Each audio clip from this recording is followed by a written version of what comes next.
Hola,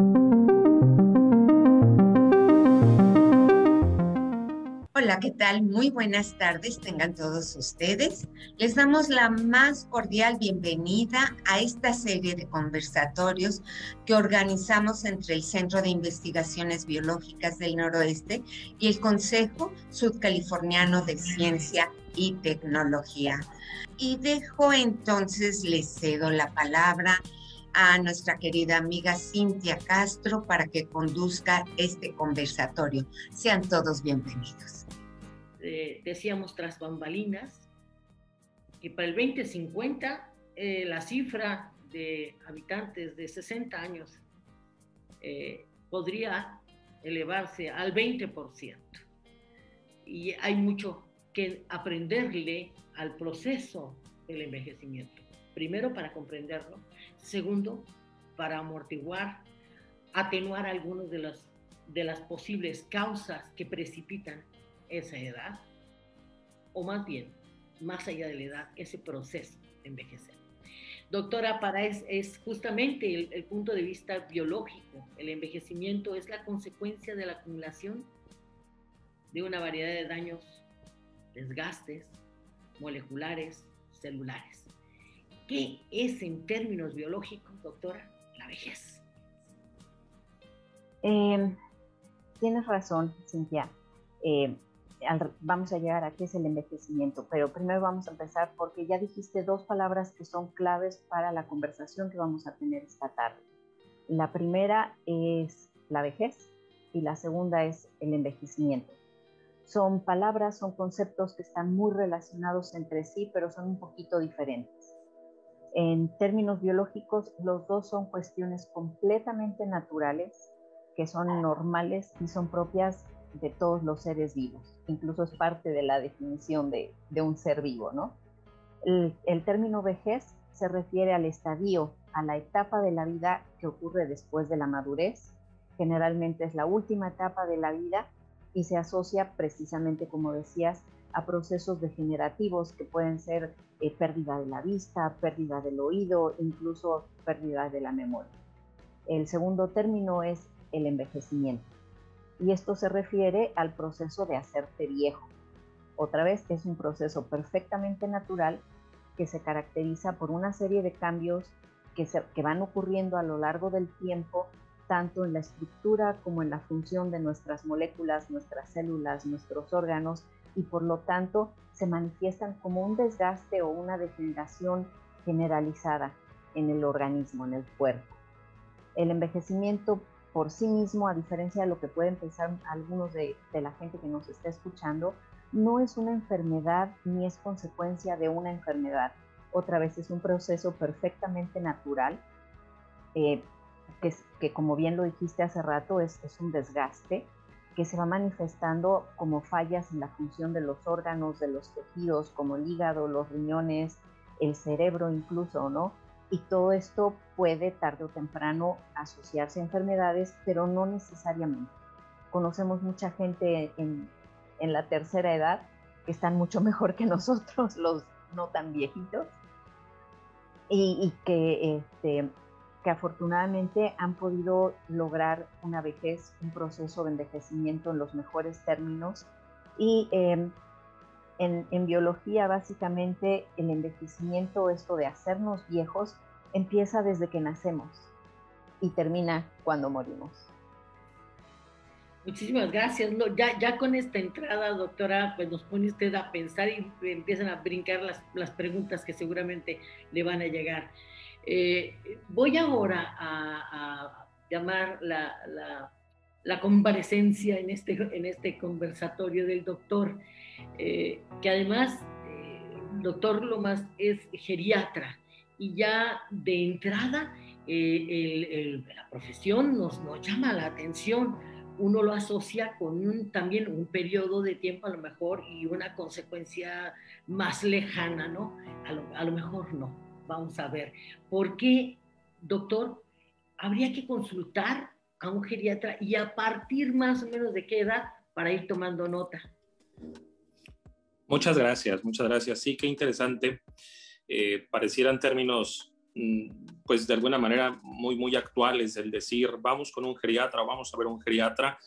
En realidad en este país pues esto tiene poco tiempo, ¿no? ¿Cuándo hay que ir con un geriatra? Entendiendo la definición de un adulto mayor, ¿no? ¿Cuándo somos adultos mayores en este país? Bueno, cuando cumplimos 60 años de edad es cuando necesitamos acudir con un geriatra. ¿Todos los adultos mayores tienen que acudir con un geriatra? Depende de cada proceso. El envejecimiento es un proceso heterogéneo, es individualizado, es distinto en cada uno de los seres humanos, ¿sí? ¿Quiénes se benefician de acudir con un geriatra? Aquellos adultos mayores más frágiles, aquellos adultos mayores donde se está poniendo en riesgo su integridad física, psicológica y biológica. Doctor, pues clarísimo. Y también, bueno, por lo menos yo ya tomé nota. Vamos a volver con usted en un ratito más. Gracias. Y ahora, abogado Ramón Alejo Parra, las personas de 60 años y más, ya, como todos los seres humanos, son titulares de derechos humanos, reconocidos además en nuestra Constitución. Pero en particular, tendemos a pensar que cuando más adulto se vuelve un ser humano, más alejado tendría que estar de esto, que son sus derechos.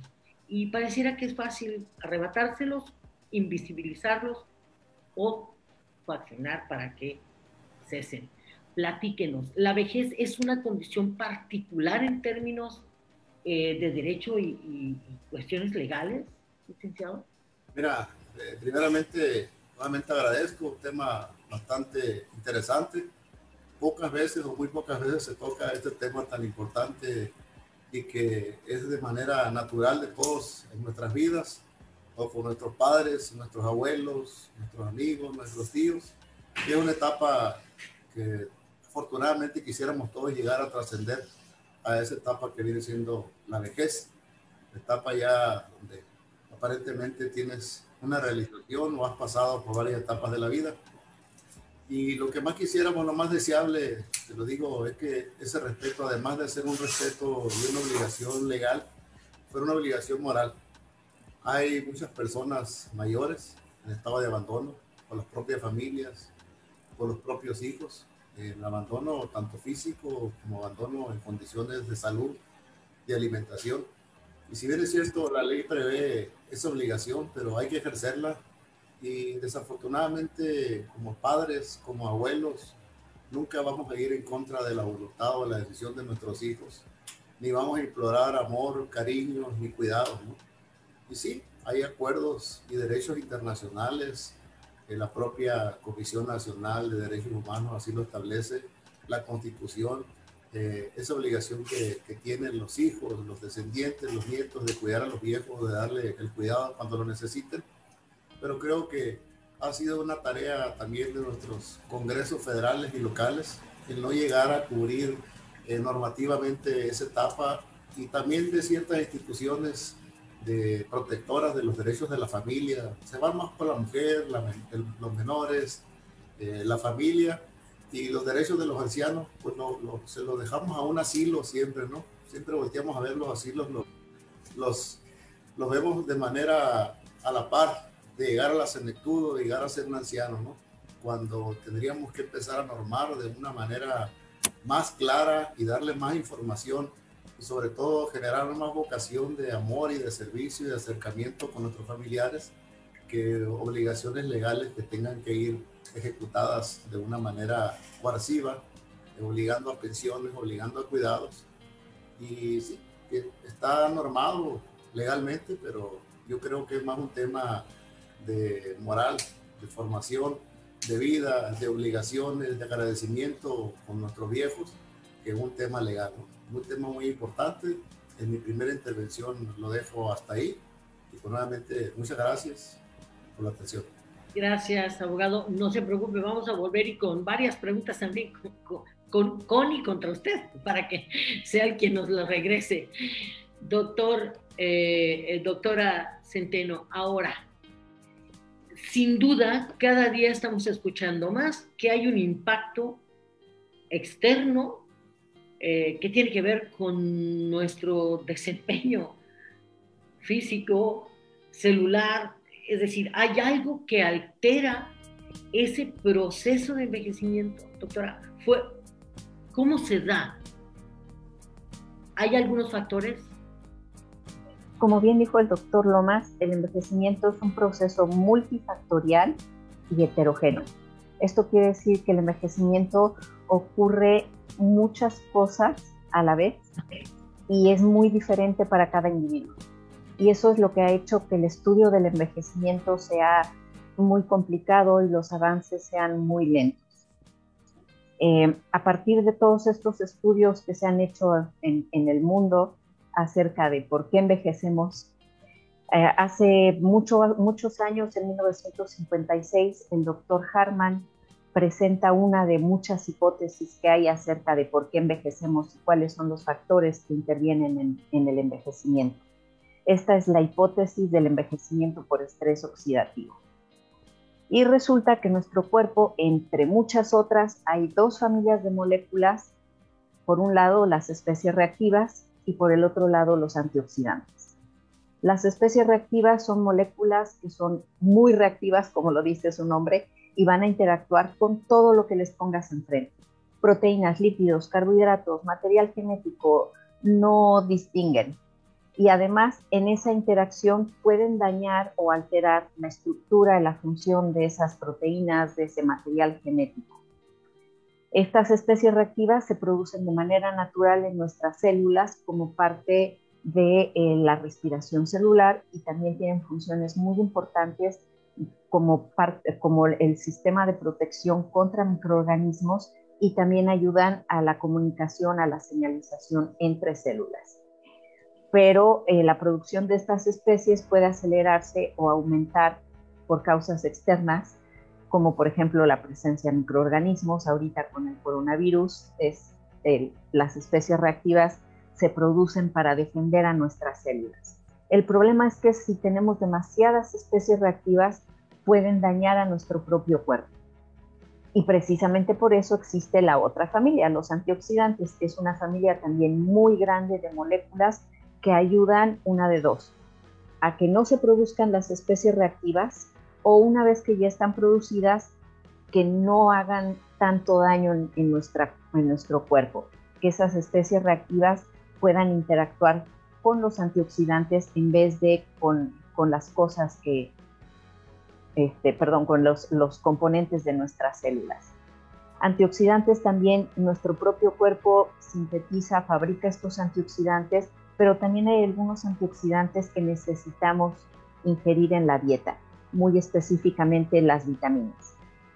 En condiciones normales, estas dos familias, las especies reactivas y los antioxidantes, viven en un balance de tal forma que mantenemos nuestro estado de salud.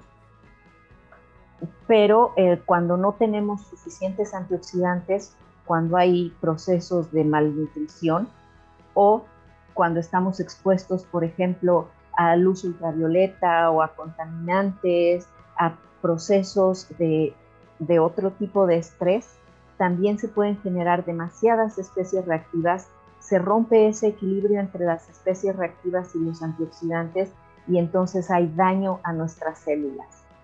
Este daño oxidativo que se da por esta pérdida de balance no siempre se puede reparar.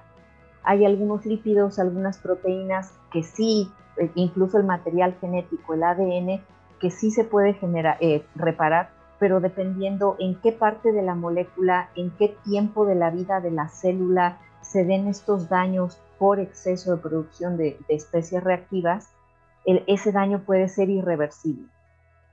Y justamente la hipótesis de envejecimiento por estrés oxidativo sugiere que es la acumulación de esos pequeños daños oxidativos a lo largo del tiempo lo que hace que envejezcamos. No es la única cosa, no es el único factor, es uno de ellos y como te digo, a través de un montón de estudios que ya están publicados en la literatura científica, grupos a nivel internacional, han brindado resultados que dan soporte a esta hipótesis. Efectivamente, a lo largo del tiempo, las arruguitas que nos van saliendo son precisamente porque hay una proteína, el colágeno que tenemos en la cara, que hace que nuestra cara sea elástica, flexible, se rompe precisamente por acción de estas especies reactivas y tarde o temprano nos salen las arruguitas. Mientras más estemos expuestos al sol, mientras más fumemos, más arrugas vamos a tener, porque esos son factores externos que aceleran la producción de especies reactivas. Muchísimas gracias, doctora. ¿Cómo empiezan a pasar de repente información que uno va acumulando, que lee, pero que no conecta hasta que lo expone en una forma tan clara a alguien como usted? Muchísimas gracias, doctora. Vamos a volver a 2, 3 de estas palabras fuertes que han sonado en su participación. Doctor López, ¿cuáles son, diría yo, las enfermedades más recurrentes en ese proceso de envejecimiento? Claro, comenzábamos cierta introducción y usted bien lo comentaba, para el año 2050 el 20% de la población en este país va a ser población mayor de 60 años, ¿no? Aterrizándolo a la actualidad, porque habrá que dar cifras actuales, en este momento, en este país, existen más adultos mayores de 60 años que niños menores de 5 años, ¿no? O sea, ya vamos ahí contextualizando el por qué México es un país con un envejecimiento acelerado, ¿no? Incluso en toda América Latina. La geriatría relativamente, incluso muchísimas personas pueden desconocer el término, ¿no? ¿Qué es un geriatra? Vamos, un geriatra es un médico, es una especialidad médica con una preparación muy larga, precisamente por lo complejo que es este sistema de envejecimiento y este proceso de envejecimiento. Encuadrar una sola patología, porque los adultos mayores los encuadran ciertas enfermedades que solo ocurren a este nivel de la vejez. ¿Bien? ¿Por qué? Porque son un cúmulo de daños, son una consecuencia de envejecimiento fisiológico aunado a las patologías que adquirieron durante el proceso de adultez joven. Bien, entonces nosotros tenemos patologías que encuadran en este rango de edad o que quizás son ya complicaciones de enfermedades que se vienen arrastrando desde antes. Nosotros, por supuesto, vemos complicaciones asociadas a enfermedades comunes y además con alta prevalencia, como lo son las enfermedades cardiovasculares, como es la diabetes mellitus, en fin, todo este tipo de enfermedades que no difieren mucho de la población adulta joven o adulta, no adulta mayor. Pero al llegar a la adultez mayor tenemos otro tipo de síndromes que llamamos síndromes geriátricos, que son enfermedades que justo encuadran en este rango de edad, que son mucho más vulnerables, no solo a la enfermedad, sino a la discapacidad. Y entonces tenemos ahí, por ejemplo, ahora tan en auge, a los trastornos cognitivos o demencias, a las caídas, a los problemas del sueño, a los trastornos como depresión, que va muchísimo en auge en este rango de edad y que poco a veces buscamos en la medicina, trastornos de ansiedad, trastornos de malnutrición, consecuencias de fracturas que son altamente también complicables. Siendo un paciente adulto mayor tan complejo, necesita un abordaje integral. Sí, palomeando, ¿no?, las enfermedades que en México están también en auge, desafortunadamente como país, ¿no? Mencionaba usted la diabetes, no necesariamente por una diabetes juvenil, sino por hábitos incluso, ¿no? Como puede ser la tipo 2, que muchas veces, pues, ahí habría que poner una atención especialísima también cuando se llega a una edad. Sí, claro, y justo en este momento donde nos estamos enfrentando como médicos al diagnóstico de este tipo de enfermedades a edades más tempranas. O sea, hoy diagnosticamos hipertensión arterial y diabetes mellitus en pacientes muy jóvenes. De ahí que nosotros tengamos que imaginar qué tipo de envejecimiento le espera a este tipo de personas que ya desde edad temprana tienen este tipo de padecimientos y que seguramente a lo largo de la vida, y si llegan al proceso de ser adultos mayores, qué consecuencias o qué complicaciones tendrán para ellos, ¿no? Correcto, doctor. Vamos a volver también con usted en una de las rondas y quiero ahora dirigirme, licenciado Parra. Usted decía que tenía que ver más con una cuestión ética, moral, el asunto de nuestra relación con los adultos mayores, con nuestros parientes que están llegando a esta edad. Pero más allá de eso, hablábamos de una obligatoriedad. Y cuando hablamos de algo que se obliga, hablamos también de un curso legal que esto tiene.